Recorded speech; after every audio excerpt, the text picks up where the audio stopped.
All right, welcome to the Grok 4 release here. This is the smartest AI in the world, and we're going to show you exactly how and why. And it really is remarkable to see the advancement of artificial intelligence. Someone typed a simple question into an AI chatbot about the resurrection of Jesus. The AI's answer pointed to a Bible most people have never heard of, 88 books instead of 66. Still being read today in stone churches that predate the formal structure of the Catholic Church. Not a conspiracy theory, not a fringe claim. A living canon that most Western Christians have never once been told exists. The Bible you were never shown. The gap between what most Western Christians call the Bible and what Ethiopian Orthodox Christians call the Bible is not a small one. It is not a matter of slightly different translations or minor variations in which letters appear in which order. The Ethiopian Orthodox canon contains 88 books. The Protestant canon that most people in the English-speaking world grew up with contains 66. The Catholic canon contains 73. The difference between 66 and 88 is 22 entire books, texts with full narratives, full theological content, and full historical significance that simply do not appear in the version of Christian scripture most of the world inherited. The Ethiopian canon is not a single fixed list. Scholars working in this area identify a broader canon of around 81 books and a narrower canon somewhere between 72 and 81, depending on how specific classifications are handled. The variation within the Ethiopian tradition itself reflects something important.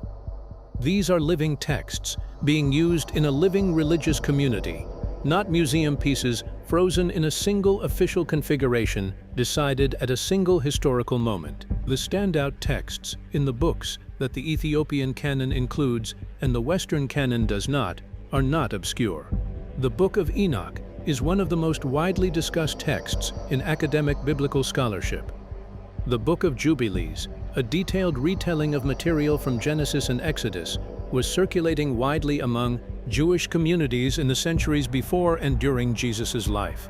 The Maccabean, sometimes compared to but distinct from the Maccabees books in the Catholic canon, is a text with no equivalent in Western scripture. The Book of the Covenant is, within the Ethiopian tradition, an account of what Jesus taught in the period between his resurrection and his ascension. None of this is secret. Scholars have known about the Ethiopian canon and its distinctive contents for well over a century. The texts have been studied in academic settings. Papers have been written. The knowledge exists. It simply never made it into the popular religious education of Western Christianity, which means that billions of people who consider themselves Christians have spent their entire lives practicing a version of their faith with no awareness that another version of the same faith, practiced by millions of people, reads from a substantially larger library. Ethiopia's unbroken line. The Ethiopia's unbroken line. Orthodox tradition traces its spiritual origins back significantly further than the arrival of Christianity in the 4th century. The foundational national origin story connects Ethiopia to the biblical narrative through Menelik Vorhorst, understood in Ethiopian tradition as the son born to King Solomon of Israel and the Queen of Sheba following her famous visit to Jerusalem. Menelik, in this tradition, returned to Ethiopia as an adult after visiting his father in Jerusalem, and with him came not only the connection to Israel's royal and priestly lineage, but, according to the tradition, the Ark of the Covenant itself. This origin story is not a peripheral footnote in Ethiopian culture. It is foundational.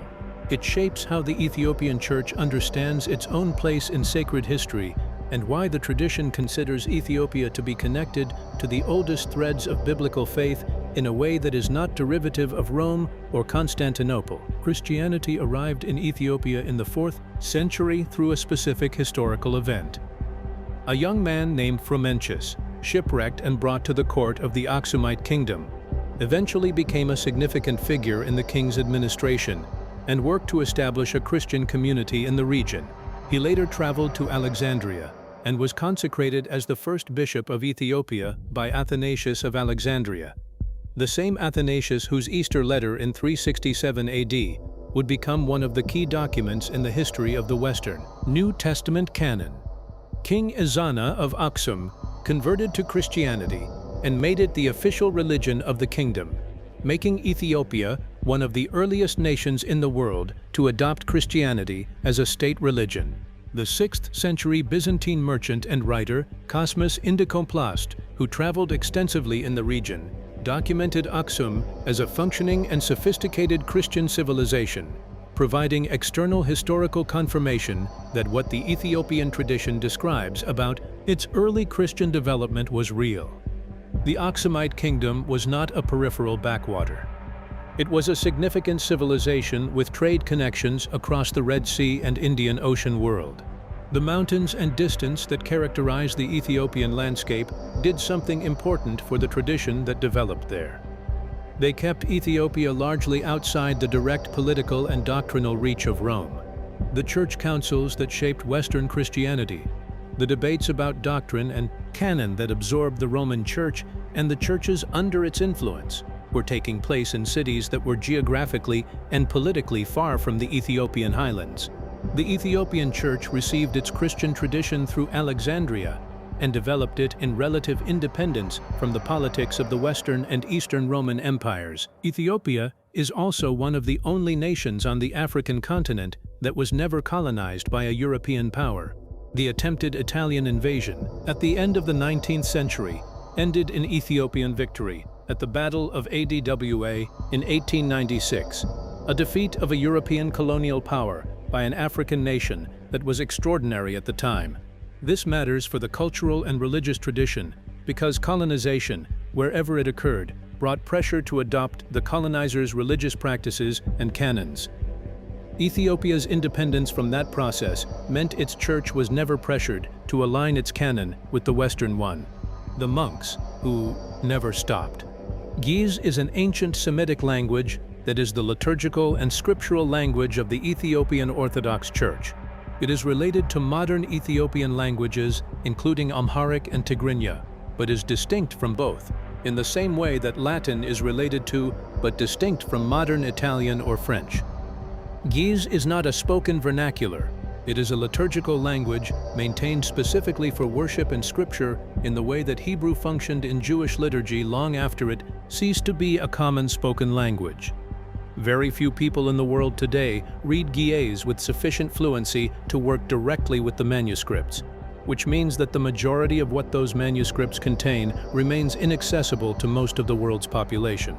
The physical context in which Ethiopian Christianity has been practiced for centuries is as distinctive as its scriptural tradition. The town of Lalibela in northern Ethiopia is home to 11 churches carved entirely from solid, volcanic rock. They were not built on top of the ground. They were carved downward into it, excavated from the rock in a process that produced freestanding structures whose interiors, columns, windows, and decorative elements are continuous with the surrounding bedrock. They have been in continuous use as places of Christian worship for approximately 800 years. The engineering involved in their creation is still not fully understood. Aksum, the ancient capital of the Aksumite kingdom, holds the Church of Our Lady Mary of Zion, which the Ethiopian tradition holds to be the resting place of the Ark of the Covenant. The Ark, in this tradition, is guarded by a single monk chosen for the role for life, who lives in the chapel where the Ark is kept and never leaves the chapel grounds. No outsider has been permitted to see the Ark. The current guardian, and every guardian before him in the tradition, has confirmed only that the Ark is present and that the guardianship continues. Whether the Ark of the Covenant is literally present in that chapel is a question that the Ethiopian tradition does not consider open for debate, and that outside researchers have no ability to verify. The transmission of the Ethiopian scriptural tradition has relied on monastic scribes who copied texts by hand across generations. This is not a metaphor or a simplified description. It is the actual mechanism by which these texts survived. Monks in monastery libraries, working on parchment prepared from animal skin using inks mixed from local materials, produced copies of manuscripts that were then stored in those same monasteries and used as the source material for the next generation of copies. The libraries of Ethiopian monasteries contain manuscripts of enormous historical and textual significance, many of which have never been fully catalogued or made accessible to outside researchers. The Hill Museum and Manuscript Library at St. John's University in Minnesota has been doing systematic work to change this through a digitization program that photographs and catalogs Ethiopian manuscripts, making their contents visible to researchers without requiring physical access to the originals. The work is ongoing and represents one of the most significant ongoing efforts in manuscript preservation anywhere in the world. The scale of what remains to be catalogued is substantial. These are not archaeological relics being preserved behind glass. They are the active library of a living religious tradition that has been reading from these texts continuously for over 1,000 years. What the extra books say. The Book of Enoch is the most academically studied of the texts included in the Ethiopian canon, but absent from the Western canon. It is attributed to Enoch, the great-grandfather of Noah, the figure described in Genesis with the cryptic note that he walked with God and was not, because God took him. The core narrative of the Book of Enoch, particularly in the section called the Book of the Watchers, describes a group of angels called Watchers who descended to earth, took human partners, and produced hybrid offspring. This narrative expands on a few compressed and cryptic verses in Genesis 6 that have puzzled readers of the Western Bible for centuries, providing the detailed context that Genesis does not include. The Book of Enoch also develops the concept of the Son of Man, a heavenly figure of cosmic authority who will execute divine judgment, in considerably more detail than the canonical books. This development is significant because the title Son of Man is the one Jesus uses for himself more often than any other in the Gospels. The connection between the Enochic Son of Man and Jesus' use of the same title has been a subject of serious academic discussion in New Testament scholarship for well over a century. The connection between the Book of Enoch and the New Testament is not a matter of inference or speculation. The New Testament letter of Jude quotes directly from the Book of Enoch, presenting the quotation as prophecy. Jude 1:14 names Enoch and quotes him. This is a direct citation in a canonical New Testament text of a book that Western Christianity does not include in its canon. The New Testament is quoting as authoritative a text that most of the people who read the New Testament have never been told exists. The Book of Jubilees is a retelling of the material in Genesis and Exodus that fills in narrative gaps, expands on stories that the canonical texts treat briefly, and presents a distinctive calendar system organized around weeks and jubilee periods, rather than the lunar calendar used in standard Jewish religious practice. Fragments of Jubilees were found among the Dead Sea Scrolls, establishing that the text was in active circulation among Jewish communities in the centuries immediately before and during Jesus' life.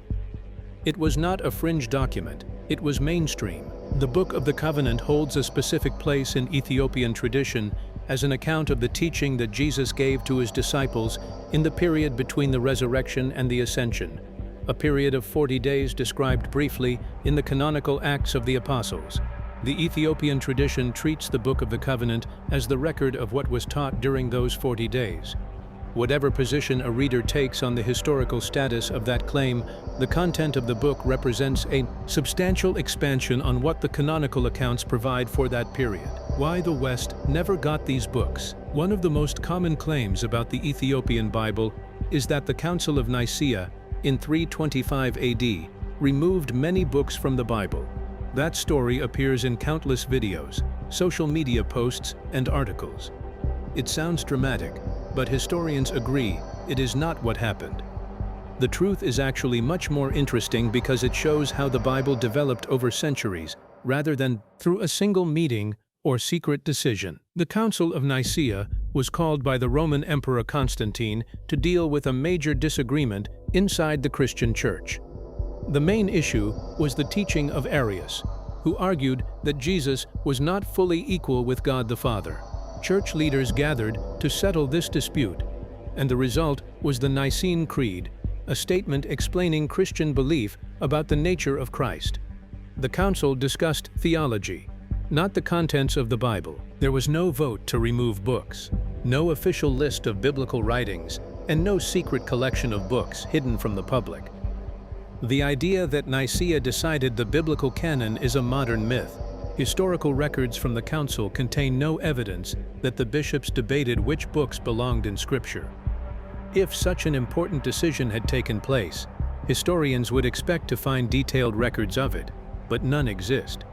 Instead, the evidence shows that the process of forming the biblical canon happened gradually over several centuries. During the first few hundred years of Christianity, churches in different regions often used slightly different collections of sacred writings. The four Gospels and many of Paul's letters were widely accepted very early. But some other books were treated differently depending on the region. Certain churches valued particular texts more highly than others, and there was not yet one universal list accepted everywhere. One important milestone came in 367 AD, when Athanasius, the Bishop of Alexandria, wrote his famous Easter letter. In it, he listed the 27 books of the New Testament that most Christians recognize today. Even then, his list did not immediately become the standard across the entire Christian world. Different churches continued using their own traditions for many years, and agreement developed slowly, rather than all at once.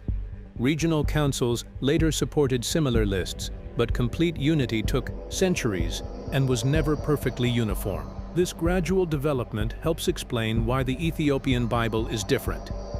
The Ethiopian Church did not separate from the rest of Christianity because it wanted extra books. Instead, it followed its own historical path. Christianity reached Ethiopia very early, and its church developed close ties with the Church of Alexandria in Egypt. As centuries passed, Ethiopia became increasingly isolated from many of the political and religious developments taking place around the Mediterranean, while churches connected to Rome and Constantinople gradually settled on shorter biblical canons.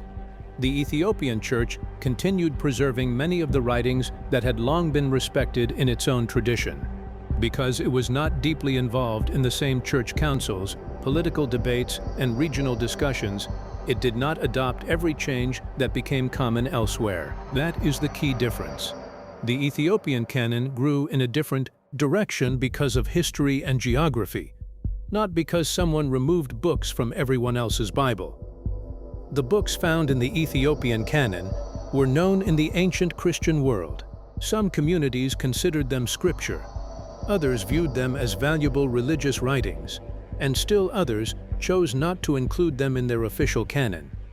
Different traditions reached different conclusions over time, so the Ethiopian Bible is not evidence of a hidden conspiracy or a lost original Bible that was edited by church leaders. Instead, it is a remarkable example of how Christianity spread across different cultures, with each community preserving parts of its earliest traditions. Rather than proving that books were secretly removed, the Ethiopian canon reminds us that the history of the Bible was a long, complex process shaped by geography, language, culture, and centuries of gradual development. That real story is far richer and more fascinating than the conspiracy theories that continue to circulate today. The Dead Sea Scrolls parallel. The Dead Sea Scrolls are one of the greatest archaeological discoveries of the 20th century. They were found between 1947 and 1956 in a series of caves near the ancient settlement of Qumran, located beside the Dead Sea. Thousands of manuscript fragments were recovered, representing hundreds of different works. Most scholars believe the scrolls belong to a Jewish community, often identified as the Essenes, although that identification is still debated. Whoever they were, this community carefully collected, copied, and preserved a large library of religious writings that provides an unmatched look into Jewish belief and practice during the centuries just before and during the lifetime of Jesus. The collection contains copies of almost every book of the Hebrew Bible, making it one of the oldest surviving collections of biblical manuscripts ever discovered. Alongside these biblical texts were community rules, prayers, commentaries, legal writings, and other religious works that were important to the people living at Qumran. Together, these documents show that Jewish religious life during this period was far more diverse than many people imagine. Among the most important discoveries were fragments of the Book of Enoch and the Book of Jubilees. These books are especially significant because they are included in the Ethiopian biblical tradition, but are not part of the standard Western Bible. Before, the Dead Sea Scrolls were discovered. Some people assumed these books were later additions or were important only in isolated communities. The discoveries at Qumran changed that understanding. The presence of multiple copies of the Book of Enoch shows that it was widely read and carefully preserved by the Qumran community. Ancient scribes did not spend valuable time and materials copying texts they considered unimportant.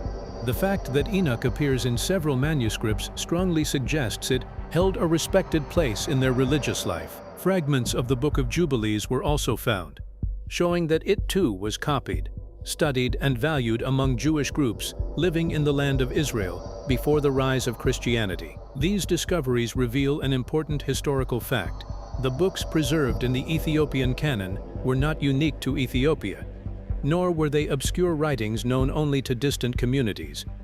They were circulating among Jewish groups in the very region where Christianity began.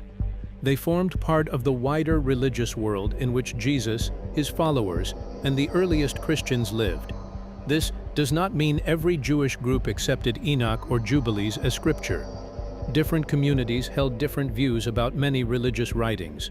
However, the Dead Sea Scrolls clearly show that these books were respected enough to be copied, preserved, and read alongside other important texts. They were part of the religious conversation of the time, not forgotten or hidden works. The discoveries also help explain the Ethiopian Bible. Rather than preserving strange or uniquely local books, the Ethiopian Church preserved writings that had deep roots in ancient Judaism and early Christianity. As different Christian traditions gradually settled on different biblical canons, these books remained part of the Ethiopian tradition while disappearing from many Western collections. The Dead Sea Scrolls therefore do not prove that the Ethiopian canon is the original Bible, nor do they support claims that church leaders secretly removed books. Instead, they show that the religious world before the biblical canon was finalized was broader and more diverse than later traditions sometimes suggest. The Ethiopian Bible preserves part of that older literary world, offering a valuable glimpse into texts that were once widely known and respected long before the biblical canon reached its final form. What it means today. The Ethiopian biblical canon is not simply an archaeological curiosity or a forgotten chapter in history. It is the living scripture of a Christian tradition followed by tens of millions of believers today. The Ethiopian Orthodox Church traces its roots back to the earliest centuries of Christianity and has preserved its faith through wars, political changes, and long periods of isolation. Its biblical tradition has been copied by generations of monks, passed from one generation to the next without interruption, and continues to be read in churches across Ethiopia today. For centuries, many of these biblical manuscripts remained hidden from the wider academic world. Written in the ancient language of Ge'ez, they were preserved in monasteries where only a small number of scholars had access to them. Today, that is beginning to change. Modern digitization projects are photographing and cataloging these manuscripts, allowing researchers from around the world to study texts that were once difficult to reach. Every newly digitized manuscript gives historians another opportunity to compare ancient traditions and better understand the development of the Bible. For scholars studying early Christianity and the period known as Second Temple Judaism, the Ethiopian canon represents one of the most valuable and least explored resources still available. Some Ethiopian manuscripts preserve works that survive nowhere else in complete form. Others contain ancient translations of texts whose original versions have been lost. Because Ethiopia remains separated from many of the political and religious developments that shaped Western Christianity, it often preserved traditions that disappeared elsewhere. The discovery of the Dead Sea Scrolls has made these manuscripts even more important. Those scrolls showed that books such as Enoch and Jubilees were widely known among Jewish communities before the time of Jesus. Since those same books were preserved in the Ethiopian biblical tradition, scholars now recognize that Ethiopia may have safeguarded part of an older religious world that once extended far beyond its borders. Careful study of these manuscripts could continue to reveal valuable information about the beliefs, writings, and traditions of ancient Judaism and early Christianity. For Christians raised within the Western tradition, learning about the Ethiopian canon does not need to create fear or confusion. The existence of a larger biblical canon does not automatically challenge the beliefs held by other Christian traditions. Instead, it offers a broader historical perspective. It reminds us that the process of forming the biblical canon took centuries and that different Christian communities preserved different collections of sacred writings during that time. Rather than weakening faith, studying the Ethiopian canon can deepen historical understanding. It reveals that the early Christian world was more diverse than many people realize. Different churches inherited different traditions, yet all sought to preserve what they believed had spiritual value. Perhaps the most remarkable part of this story is the role played by Ethiopian monks. For hundreds of years, they carefully copied and protected ancient manuscripts, while much of the outside world knew little about them. They preserved texts through changing kingdoms, difficult journeys, and long periods of isolation. Many of those writings survived only because generations of scribes believed they were worth saving. Today, those manuscripts are no longer hidden away from the world. As they become more accessible, they provide historians, biblical scholars, and curious readers with a rare opportunity to explore a branch of Christianity that preserved ancient traditions with extraordinary care. The Ethiopian canon is not evidence of a secret Bible or a forgotten conspiracy. Instead, it is a living reminder that the history of Christianity is richer, more diverse, and more interconnected than many people have ever been taught. These books never disappeared. They were simply never translated into the version of Christianity most of the world inherited. Ethiopia kept the fuller story the whole time. Does knowing this change how you see the broader Christian tradition? Drop your answer in the comments. Subscribe so you never miss what comes next.